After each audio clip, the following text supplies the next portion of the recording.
மாஷா அல்லாஹ். இது ஒரு முக்கியமான கேள்வி கேட்கிறார். என்றால் துஆ விதியை மாற்றும் என்று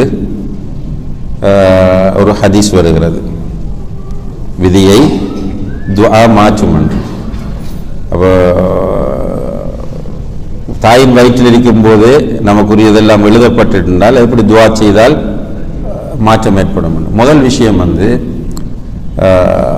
ஈமானோடு சம்பந்தமாக ரசூல் ஸல்லல்லாஹு அலைஹி வஸல்லம் அவர்கள் சொல்லக்கூடிய ஹதீஸ்களை எல்லாம் நாம் முரண்பாடு இல்லாமல் அப்படியே ஈமான் கொள்ள வேண்டும். சஹாபாக்கள் அப்படித்தான் ஈமான் கொண்டாங்க. இந்த ஹதீஸை ரசூல் ஸல்லல்லாஹு அலைஹி வஸல்லம் அவர்கள் சஹாபாக்களிடம் சொன்ன நேரத்தில் சஹாபாக்கள் யாருமே கேள்வி கேட்கல. நல்லா புரிஞ்சு கொள்ளுங்க. எந்த ஒரு சஹாபியும் யா ரசூலுல்லாஹ் எப்படி விதி இந்த துஆ விதியை மாற்றும், நீங்க என்ன சொல்லிட்டீங்க ஏற்கனவே விதி ஃபிக்ஸ் பண்ணியாச்சுன்னு என்று கேள்வி கேட்கவில்லை. எனவே இப்படியான அகீதாவுடைய விஷயத்தில் கேள்வி கேட்காமல் அதை நம்பிக்கொண்டு போகக்கூடிய பக்குவமும் உறுதியும் நம்மிடம் வர வேண்டும். இது முக்கியமான விஷயம். இது மாதிரி நிறைய கேள்வி வந்து கொண்டே இருக்கும். நமக்கு குர்ஆன் ஹதீஸை படிக்கும் போது இப்படி ஒரு கபருக்குள்ள வேதனை இருக்கிறது என்று நம்ம பேசும்போதும், கபருக்குள்ள நிம்மதியான சுகங்கள் இருக்கின்றன என்று பேசும்போதும், ஒரே கபருக்குள் 2 பேர் அடக்கப்படுகிறார்கள். சில நேரங்கள் அப்படி நடக்குதா இல்லையா?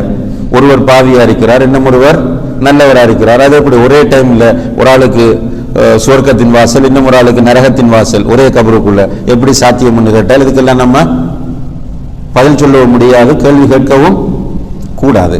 சில நேரங்களில் யாராவது மாற்று மதத்தவர்கள் இதை படிச்சுட்டு வந்து நம்மகிட்ட கேள்வி கேட்டால் முதலில் எங்களுடைய அகீதா அமைப்பு எப்படி என்றால் சஹாபாக்கள் குர்ஆன் சுன்னாவை எப்படி புரிந்து கொண்டார்களோ அப்படித்தான் நாங்கள் புரிவோம்.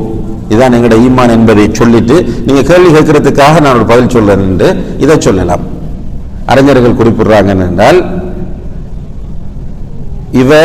இவருடைய விதியில இப்படி எழுதப்பட்டிருக்கிறது, அதே நேரத்தில் இவர் துஆ செய்வார், அந்த துஆவின் மூலம் இப்படி மாற்றப்படும் என்பதும் விதியில் எழுதப்பட்டிருக்கிறது.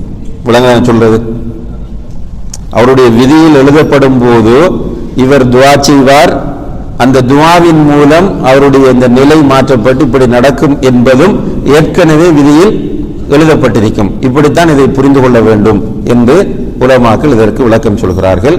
வல்லாஹு தஆலா அலம்.